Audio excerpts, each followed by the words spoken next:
Staf Umum Angkatan Bersenjata Ukraina 18 Juli menyebut total 131 kontak senjata terjadi di sepanjang garis depan sejak pagi hari.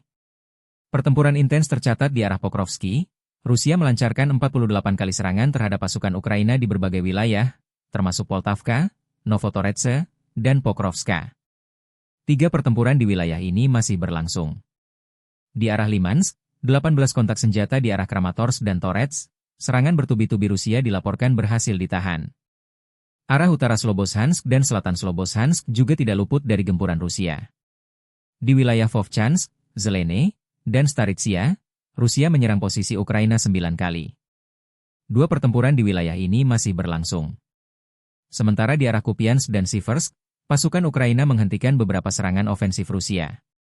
Ukraina mencatat keberhasilan menahan serangan Rusia di berbagai sektor, termasuk keberhasilan batalion pengintaian terpisah ke-140 dan brigade pertahanan teritorial terpisah ke-105 menghancurkan kekuatan lawan secara signifikan. Di tengah meningkatnya intensitas serangan, pasukan pertahanan Ukraina menembak jatuh 36 drone serang musuh hari ini. Presiden Volodymyr Zelensky menekankan pentingnya peningkatan produksi senjata dalam 6 bulan ke depan untuk mendukung garis depan. Zelensky menargetkan 50% dari total senjata yang digunakan berasal dari produksi dalam negeri.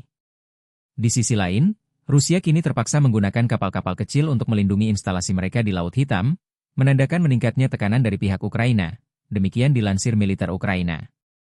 Militer Rusia total kehilangan 1.039.830 tentara di Ukraina sejak dimulainya invasi skala penuh 24 Februari 2022, Staf Umum Angkatan Bersenjata Ukraina. Angka tersebut mencakup 1.180 korban yang diderita pasukan Rusia hanya dalam sehari terakhir.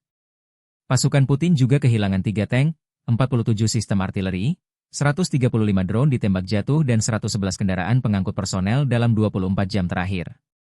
Menurut laporan tersebut, Rusia sudah kehilangan 11.032 tank, 23.005 kendaraan tempur lapis baja, 55.494 kendaraan dan tangki bahan bakar, 30.485 sistem artileri, 1.441 sistem roket peluncur ganda, 1.197 sistem pertahanan udara, 421 pesawat terbang, 340 helikopter, 46.549 pesawat tanpa awak, 3.491 rudal jelajah, 28 kapal dan perahu, serta 1 kapal selam.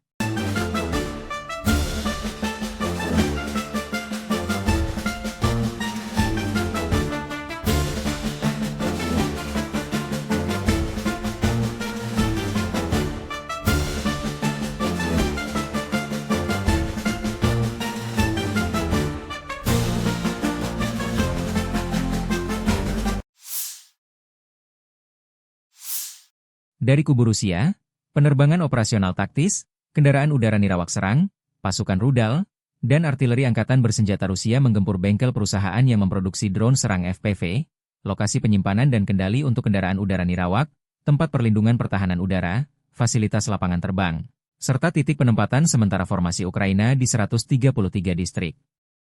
Sistem pertahanan udara Rusia menembak jatuh 2 rudal jelajah jarak jauh Neptune dan 308 kendaraan udara nirawak jenis pesawat milik Ukraina di berbagai wilayah. Secara total, sejak Rusia melancarkan operasi militer khusus, militer Ukraina kehilangan 664 pesawat, 283 helikopter, 70.079 kendaraan udara nirawak dan 619 sistem rudal anti pesawat. Juga 24.240 tank dan kendaraan tempur lapis baja lainnya, 1.577 kendaraan tempur sistem peluncur roket ganda, 27.480 artileri lapangan dan mortir serta 38.290 unit kendaraan militer khusus. Включая 3 бронетранспортера М-113 производства США, 1 орудие полевой артиллерии, 13 минометов и 13 автомобилей. Подразделениями противовоздушной обороны уничтожено 30 беспилотных летательных аппаратов самолетного типа. Кроме того, уничтожены 50 пунктов управления беспилотной авиацией, радиолокационная станция РАДА, станция радиоэлектронной борьбы, станция радиоэлектронной разведки и 5 складов боеприпасов ВСУ. Подразделения южной группировки войск заняли более выгодные рубежи и позиции. Нанесли поражение живой силе и технике 3 механизированных аэромобильных бригад ВСУ и бригады теробороны в районах населенных пунктов Северск, Белая гора, Иванополье и Новоселовка. Противник потерял до 135 военнослужащих, 2 пикапа, 3 артиллерийских орудия. Уничтожены станция радиоэлектронной борьбы и склад боеприпасов. Подразделения группировки войск «Центр» активными действиями освободили населенный пункт Попов-Яр Донецкой Народной Республики. Нанесли поражение формированием 5 механизированных десантно-штурмовой, егерской, штурмовой бригад, 2 бригад морской пехоты и бригады территориальной обороны в районах Удачного, Муравки, Петровского, Степановки и Новоукраинки. Потери украинских вооруженных формирований составили более 420 военнослужащих, 3 боевые бронированные машины, в том числе «Хамви», 5 автомобилей, а также 4 артиллерийских орудия и радиолокационную станцию «Рада». Подразделения группировки войск «Восток» продолжили продвижение в глубину обороны противника, нанесли поражение живой силе и технике, механизированной бригады и 2 бригад морской пехоты, бригады территориальной обороны ВСУ в районах Новогеоргиевки, Малиевки и Зеленого поля. ВСУ потеряли до 190 военнослужащих, танк, 4 боевые бронированные машины, 11 автомобилей, 3 орудия полевой артиллерии и 2 станции радиоэлектронной борьбы. Presiden Amerika Serikat Donald Trump seperti memberi janji palsu kepada Ukraina. Ia sebelumnya menjanjikan pengiriman rudal Patriot kepada Kiev untuk menghadapi agresi Rusia. Namun, belakangan ia meminta negara-negara sekutu Eropa yang justru mengirimkannya. Trump menyebut bahwa Amerika akan menyediakan sistem pengganti yang lebih modern kepada NATO jika sekutu Eropa menyerahkan Patriot mereka, dikutip Kamis 17 Juli 2025.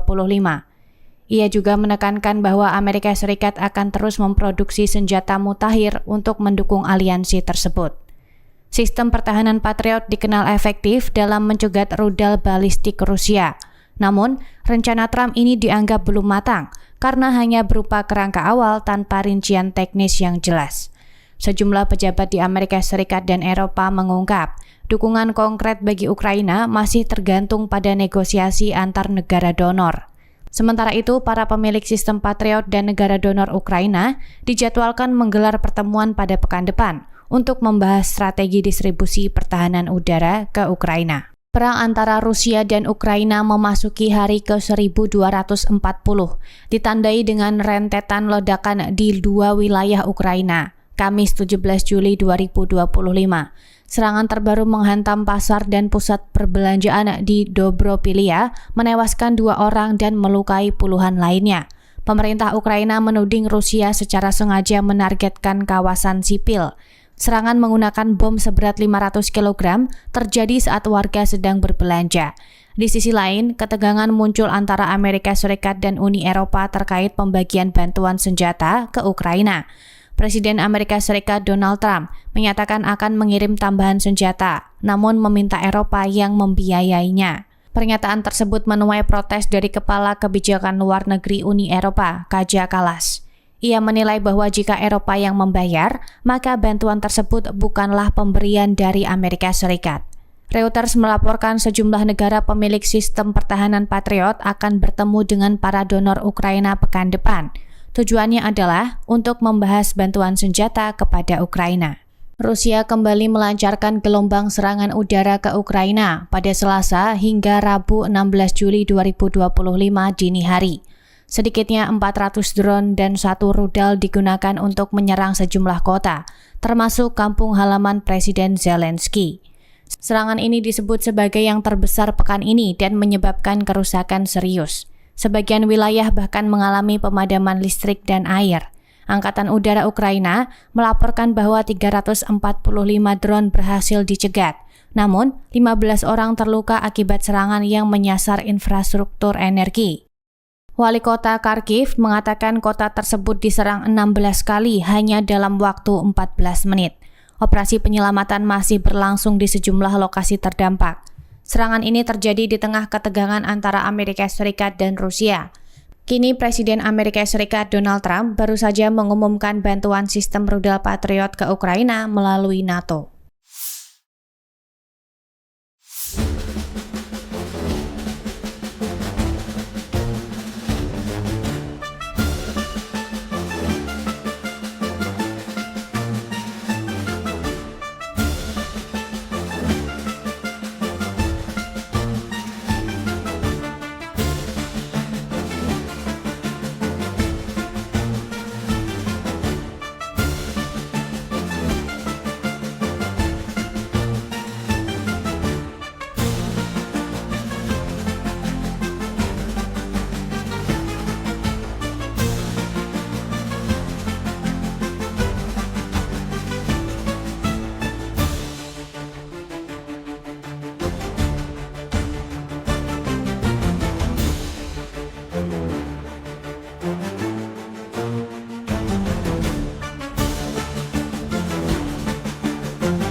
Rusia kembali melancarkan gelombang serangan udara ke Ukraina pada Selasa hingga Rabu 16 Juli 2025 dini hari. Sedikitnya 400 drone dan 1 rudal digunakan untuk menyerang sejumlah kota, termasuk kampung halaman Presiden Zelensky. Serangan ini disebut sebagai yang terbesar pekan ini dan menyebabkan kerusakan serius. Sebagian wilayah bahkan mengalami pemadaman listrik dan air. Angkatan Udara Ukraina melaporkan bahwa 345 drone berhasil dicegat. Namun, 15 orang terluka akibat serangan yang menyasar infrastruktur energi. Wali kota Kharkiv mengatakan kota tersebut diserang 16 kali hanya dalam waktu 14 menit. Operasi penyelamatan masih berlangsung di sejumlah lokasi terdampak. Serangan ini terjadi di tengah ketegangan antara Amerika Serikat dan Rusia. Kini Presiden Amerika Serikat Donald Trump baru saja mengumumkan bantuan sistem rudal Patriot ke Ukraina melalui NATO. Download Tribun X sekarang, menghadirkan lokal menjadi Indonesia.